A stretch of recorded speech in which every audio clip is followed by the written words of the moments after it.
Rohini parlour నుండి ఇంటికి వస్తూ ఉంటుంది. ఇంతలో ప్రభావతి రోహిణిని చూసి, "ఏంటి రోహిణి ఈరోజు బాగా అలసిపోయినట్లుగా ఉన్నావు. చాలా అలసటగా కనిపిస్తున్నావు. పని ఎక్కువయిందా ఏంటా పార్లర్‌లో" అని చెప్పేసైతే అంటూ ఉంటుంది. ఆ మాటలు వినగానే అక్కడ ఉన్న రోహిణి అయితే, "అవును అత్తయ్య, ఈరోజు పని ఎక్కువగా అయింది. అందుకే ఇలా ఉన్నాను" అని చెప్పేసైతే అంటూ ఉంటుంది. ఇంతలో అక్కడికి బాలు వచ్చి, "అవునా, పని ఎక్కువయిందా? ఓనర్స్ గూడా పని చేస్తారా?" అని చెప్పేసైతే అంటూ ఉంటాడు. ఆ మాటలు వినగానే అక్కడ ఉన్న రోహిణి అయితే ఒక్కసారిగా షాక్ అయిపోతూ ఉంటుంది. ఇంతలో అక్కడ ఉన్న ప్రభావతి మాత్రం, "పని ఎక్కువైతే వేరే అమ్మాయిని పనమ్మాయిని పెట్టుకోవచ్చు కదా! ఎందుకు నువ్వే కష్టపడడం" అని చెప్పేసైతే అంటూ ఉంటుంది.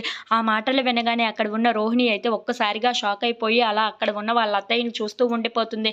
ఇంతలో అక్కడ ఉన్న వాళ్ళ అత్తయ్య మాత్రం, "అవునమ్మాయి, ఎక్కువ పని ఎక్కువైతే ఇంకొక అమ్మాయిని పెట్టుకో. అంతేగాని నువ్వు అలసిపోవడం ఎందుకు? పార్లరే నీదైనప్పుడు మనం ఏదైనా చేసుకోవచ్చు కదా!" అని చెప్పేసైతే అంటూ ఉంటుంది. ఆ మాటలు వినగానే అక్కడ ఉన్న బాలు మాత్రం, "అవునవును, పని అమ్మాయినే పెట్టుకోవచ్చు. లేదంటే మనమే పని మనుషులుగా మారొచ్చు" అని చెప్పేసైతే అంటూ ఉంటాడు.